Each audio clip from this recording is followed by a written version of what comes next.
Le mot « artefact » a un sens large. Il peut être petit ou énorme, créé il y a 50 ou 5000 ans. Ce qui compte, c'est qu'il a été fabriqué par l'homme et qu'il révèle quelque chose de sa culture ou de son époque. Les archéologues les déterrent, les historiens les analysent, et nous les aimons. Chaque artefact est une fenêtre sur le passé.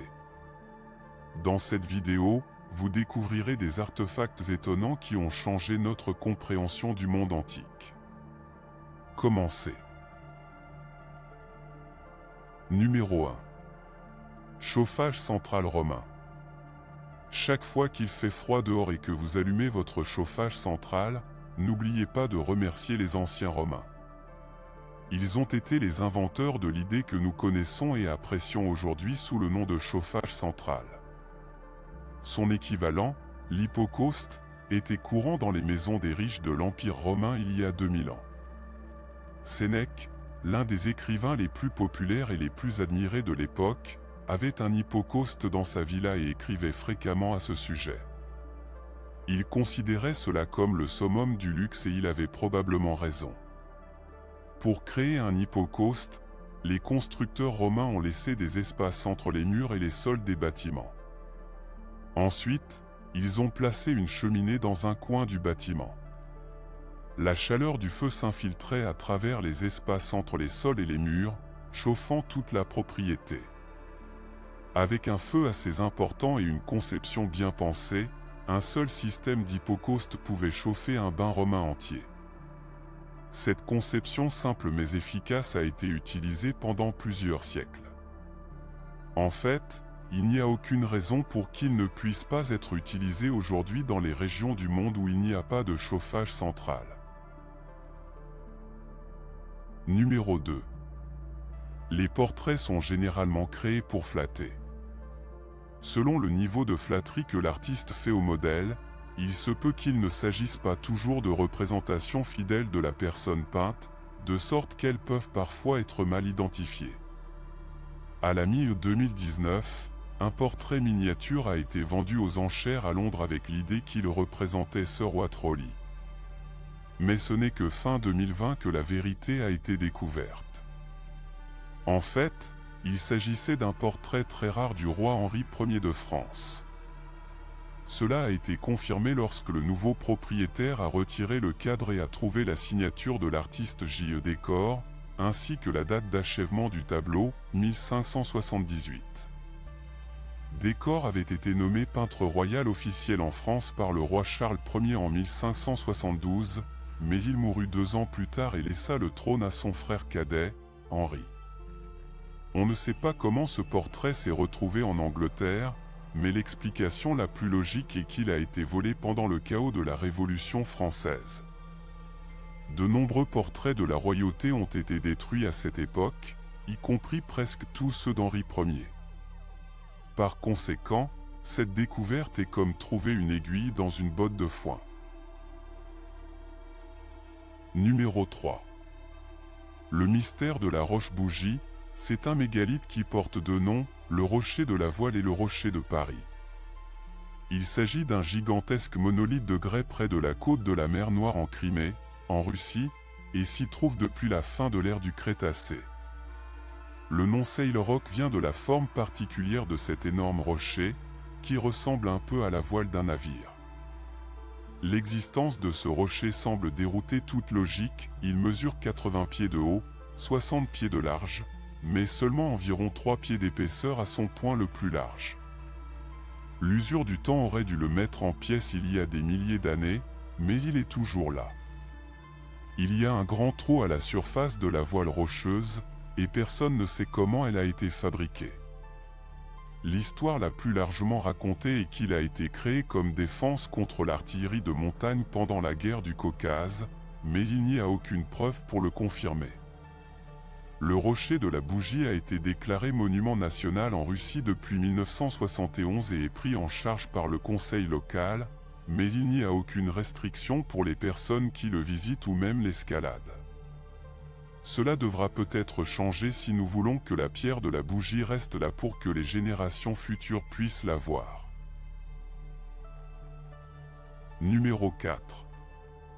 Le zodiaque de Dendera est un bas-relief qui faisait autrefois partie d'une chapelle dédiée à Osiris à l'intérieur du temple d'Hathor à Dendera, un lieu déjà célèbre pour la célèbre ampoule de Dendera.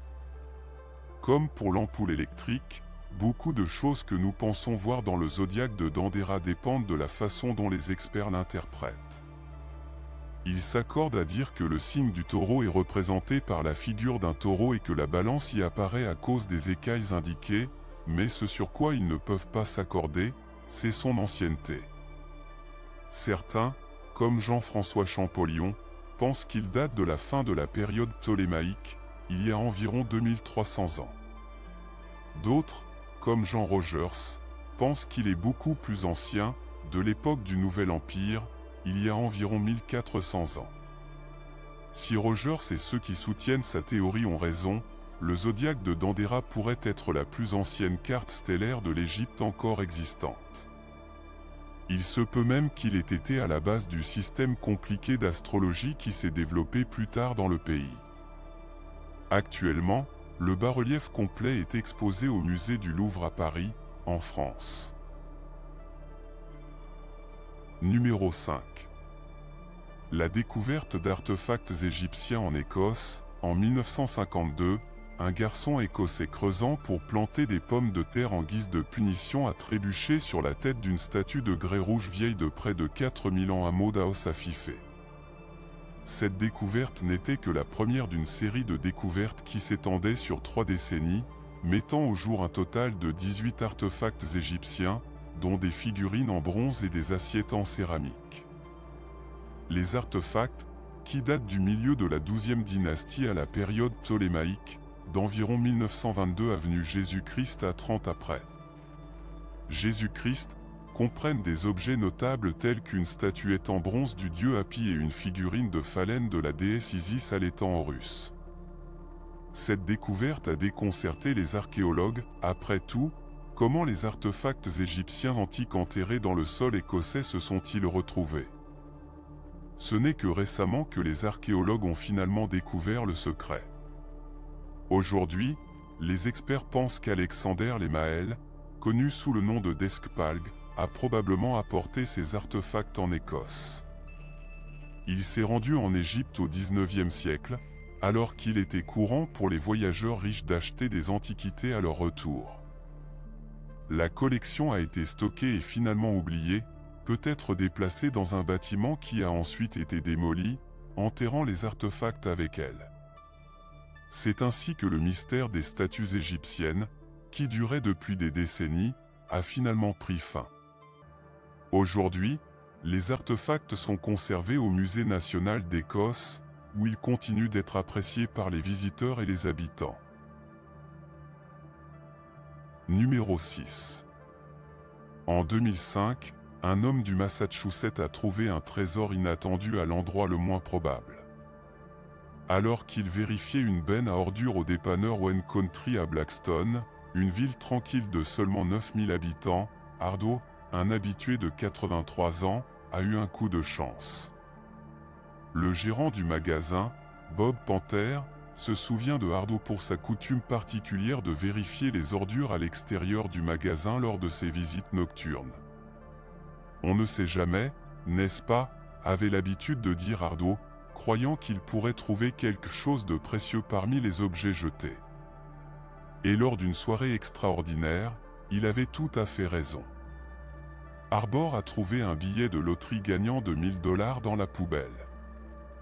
Bob l'a rapidement vérifié et a confirmé qu'il était légitime. La nouvelle s'est répandue rapidement et, sans surprise, d'autres ont tenté de réclamer le billet. Qui ne voudrait pas avoir une chance avec un tel prix? Cependant, il n'y avait pas de moyen simple de prouver qu'il avait acheté et jeté à l'origine. Selon la commission de la loterie de l'État, la personne qui a signé et présenté le billet serait considérée comme le gagnant légitime. Ainsi, même si la chance de Ardo a tourné pour le mieux, la personne qui s'est débarrassée du billet a peut-être appris une leçon précieuse. Parfois, ce qui ressemble à des déchets peut être le trésor de quelqu'un d'autre. Numéro 7. Une boîte à lunch de l'âge du bronze, puisque nous parlons de nourriture, voyons ce que l'on peut découvrir en examinant le contenu d'une boîte à lunch de l'âge du bronze. Cette boîte particulière a été trouvée lorsqu'elle a été révélée par la fonte des glaces au col de l'Oderberg en 2012, à 2400 mètres au-dessus du niveau de la mer, dans les Alpes bernoises. La boîte circulaire est faite de 3 types de bois différents, la base est en pin, les côtés sont en saule et les coutures sont en mélèze. Comme la boîte est en bois, il a été possible pour les scientifiques d'effectuer des tests au radiocarbone, confirmant ainsi qu'elle a au moins 4100 ans. Étonnamment, la même glace qui a préservé le bois a également partiellement conservé des traces de ce qui se trouvait à l'intérieur de la boîte. Les scientifiques ont trouvé du goudron ou des scories attachées aux surfaces intérieures du bois, indiquant qu'il était utilisé pour stocker ou transporter des grains entiers. Leur présence à cet endroit précis interroge les historiens. Y avait-il une route commerciale reliant ces hauts plateaux des Alpes bernoises à la vallée, ou s'agissait-il simplement d'un randonneur préparant une boîte à lunch avant de se lancer dans un long voyage? Numéro 8. Alors qu'il creusait un puits sous une cour arrière tranquille dans le village d'Izan, dans le centre de la Chine, un agriculteur local nommé Monsieur Xiang est tombé sur une caverne au lieu d'eau. Ce qu'il a trouvé après avoir creusé était une grotte karstique naturelle ornée de stalactites et de stalagmites qui se sont formées au cours de milliers d'années. Cette caverne a été découverte dans son jardin, précisément à 65 pieds sous terre. Ce qui était étonnant dans cette découverte, c'était le fait que les caractéristiques à l'intérieur de la caverne semblaient magiques. Certains ont même comparé ces caractéristiques à des fleurs de lotus, tandis que d'autres les ont comparées à des elfes. Cependant, cette découverte n'est pas quelque chose de complètement inconnu dans la région.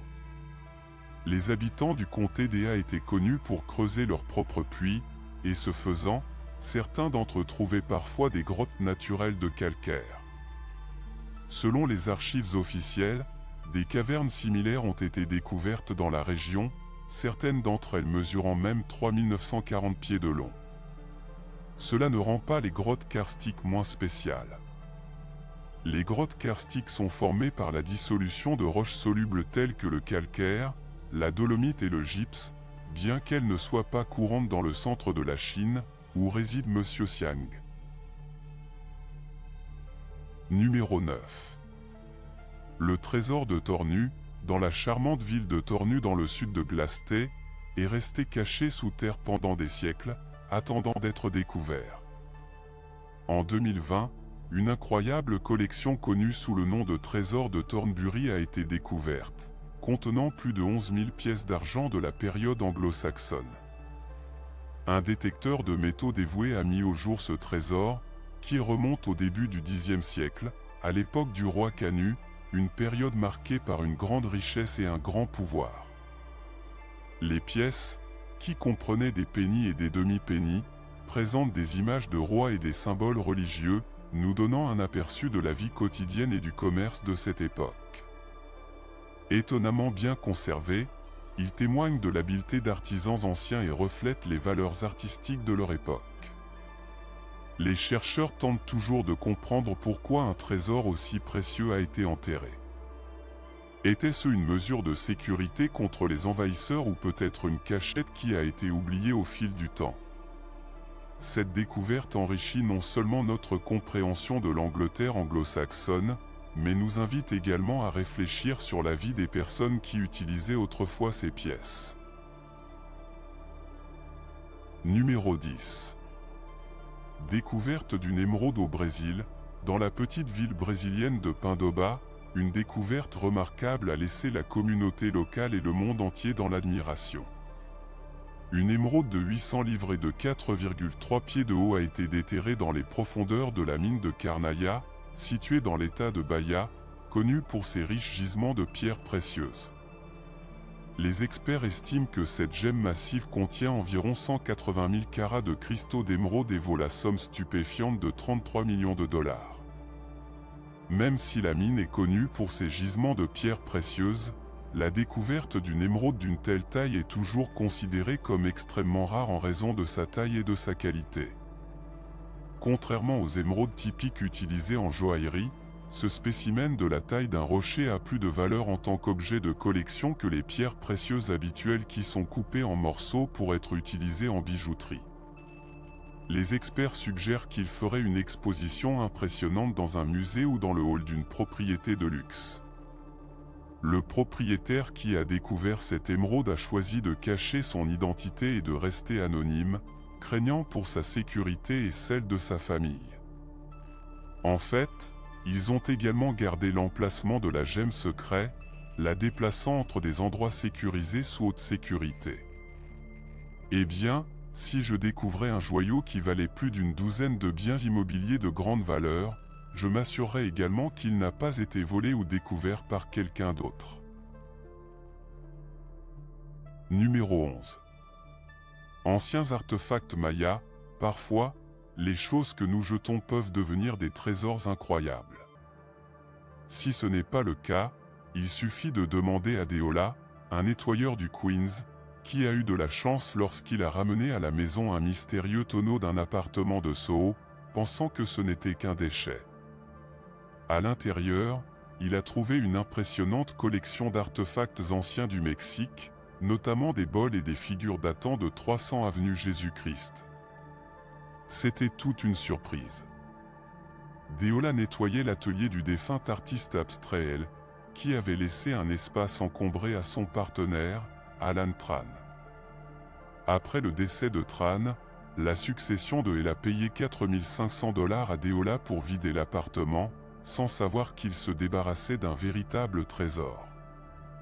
Après être resté entreposé pendant des années, le tonneau est finalement devenu une partie de la vie de Deola, révélant une hache en pierre vieille de 11 000 ans qui aurait pu être utilisée lors de cérémonies.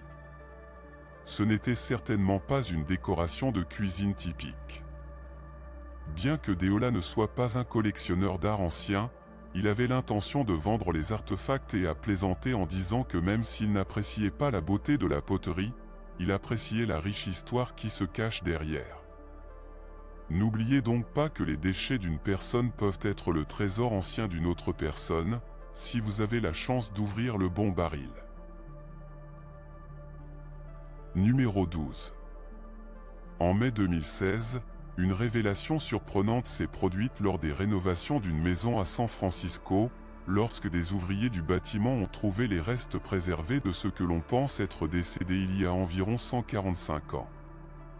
Les nouveaux propriétaires ont été stupéfaits de découvrir un petit cercueil d'environ 90 cm de long contenant le corps d'une fillette âgée de 3 à 5 ans, qui a déclenché un mystère intrigant qui a captivé la ville. L'enquête a révélé que la maison, construite à la fin du XIXe siècle, avait plusieurs propriétaires qui ignoraient l'existence de ce cercueil caché. Après examen, il a été déterminé qu'il s'agissait d'une fille qui était probablement morte de causes liées à la nutrition ou d'une maladie, et qu'elle tenait une petite rose à la main, suggérant un lien avec une famille riche et conduisant à d'autres spéculations sur son identité. Les théories allaient des problèmes de santé aux maladies rares, attirant l'attention des médias. Après plusieurs années de tests ADN et de recherches, la fille a été identifiée comme étant Edith Howard Cook, née en 1873, dont le père était un homme d'affaires prospère et une figure éminente de la société de San Francisco. La découverte de ces restes a non seulement apporté des réponses, mais a également mis en lumière un chapitre oublié de l'histoire de la ville. Numéro 13. Découverte d'un chemin de fer en bois en Angleterre, en 2013, il a été décidé que le chantier naval Neptune à Newcastle-upon-Tyne, en Angleterre, serait agrandi. Avant le début des travaux d'agrandissement, des archéologues ont été chargés d'examiner le chantier. Lorsqu'ils l'ont fait, ils ont trouvé un tronçon de 24 mètres de long d'un chemin de fer en bois. Ce n'est pas n'importe quel chemin de fer en bois, c'est le plus ancien chemin de fer en bois survivant au monde. Lorsque ces rails ont été construits au XVIIe siècle, les trains n'avaient pas encore été inventés. Au lieu de cela, le chemin de fer transportait des véhicules ressemblant à des wagons en bois, connus sous le nom de chalupas, qui étaient tirés par des chevaux le long des voies. Ce tronçon spécifique de 24 mètres faisait partie de la Wellington Wagonway, qui a été construite en 1785. Il est si rustique que certaines de ses traverses ne sont guère plus que des branches d'arbres coupées et coincées dans la route. La découverte est d'importance internationale car le Wellington Wagonway a été le premier à être construit avec l'écartement international, qui a été copié des rails de wagons aux locomotives à vapeur, puis est devenu la norme mondiale grâce à l'expansion de l'Empire britannique. La découverte a été mise en péril dès l'instant où elle a été faite, car le bois a été soudainement exposé aux éléments, mais il a été préservé depuis. Numéro 14. Des archéologues ont découvert un secret inattendu, un tunnel aztèque vieux de 600 ans, orné de sculptures et de peintures complexes. Le tunnel mesure environ 27,5 pieds de long et est richement décoré de sculptures, y compris des représentations du dieu aztèque Tlaloc, qui était associé à la pluie, à l'eau et à la fertilité. Tlaloc, souvent représenté avec des yeux exorbités et des crocs, était vénéré et craint pour son contrôle de l'eau et des tempêtes destructrices. À côté de ces sculptures, les archéologues ont également trouvé des restes de statues, notamment une figure assise et des pieds solitaires. Les chercheurs pensent que ce tunnel a été construit sous le règne de l'empereur Moctezuma, un souverain connu pour son expansion de l'empire et ses projets de construction, y compris la digue sur le lac Texcoco. Il était également le souverain qui a déclaré que la guerre était la tâche principale des Aztèques. Ils accomplissaient des rituels qui comprenaient non seulement des pratiques pour assurer une bonne récolte, mais aussi pour plaire aux dieux qu'ils adoraient. À ce jour, la découverte de ce tunnel reste l'une des découvertes les plus importantes et les plus inattendues de la région. Numéro 15. Le cœur d'âne de Bretagne. Vous avez peut-être vu cet artefact suivant dans les nouvelles relativement récemment.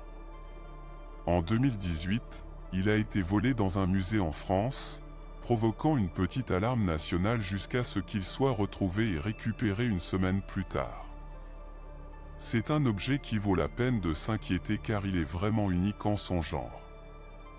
Il s'agit d'un cœur humain contenu dans un récipient en or massif, couronné d'une couronne. Il s'agit du reliquaire en or du cœur d'âne de Bretagne, qui a été restitué en toute sécurité au musée de Nantes. Anne a été une figure extrêmement importante dans l'histoire de France, elle est la seule femme à avoir épousé 2 rois français et a également réussi à épouser un empereur du Saint-Empire romain germanique avant de décéder en 1514. Sa mort a été considérée comme une telle tragédie nationale que la période de deuil officiel a duré plus d'1 mois. Dans son testament, il précise qu'à sa mort, son cœur sera extrait et placé dans un récipient en or massif avant d'être envoyé à la ville de Nantes et placé dans le tombeau de ses parents. La plupart de ses souhaits ont été exaucés, donc son cœur est à l'intérieur de la boîte dorée. Il n'est peut-être pas sur la tombe de ses parents, mais au moins le musée de Nantes se trouve dans la même ville. Numéro 16. Les émojis dans l'histoire.